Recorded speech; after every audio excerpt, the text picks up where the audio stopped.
So what is behind all this? Joining me now to discuss this is the Director of Litigation at the Immigration Reform Law Institute, Christopher Hajec is with us. Christopher, welcome to the program. Thank you, Grant.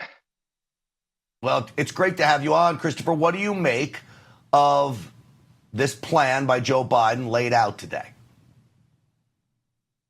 Well, it's illegal. It's giving mass parole to people under a statute that does not allow mass parole, and it allows them to get work authorizations and compete with Americans for jobs and on wages.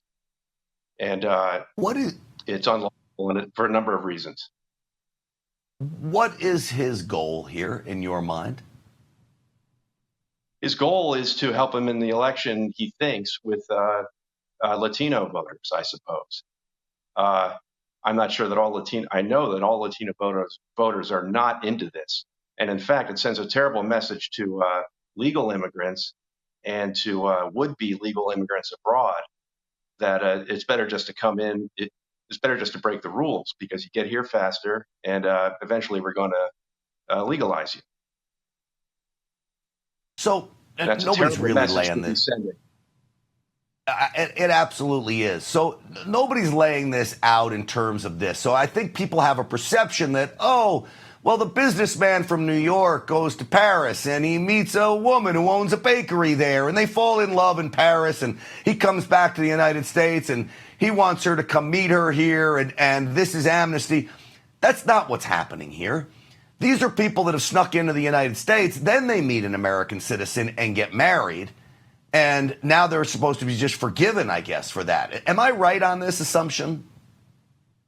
Right, and it's going to abet a lot of marriage fraud too. I mean, he could have been married right up to yesterday, and they knew it was coming, and people are going to get married for that reason. It's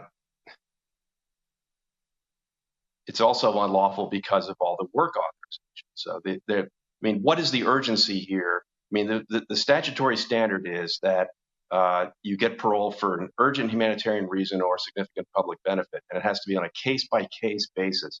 Here, what's the urgency when they've been living here for 11 years illegally? Why do they need to be paroled now? Yeah, it just can't. Is there any legal action groups can take? Groups like the Immigration Reform Law Institute that can hold this up in court? For sure, this can be challenged, and it should be. And if it is, I think that would be a successful challenge. It's just wildly illegal. And one kind of entity that has standing to challenge this is states.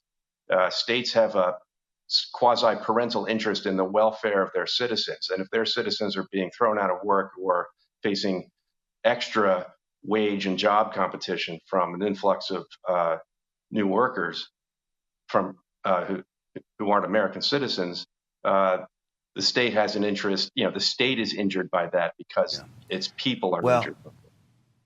We've got a lot of good attorneys general across this country that would be willing, I think, to do something like that. My home state right here in Texas, Ken Paxton, I wouldn't be surprised if he got on board on something like this.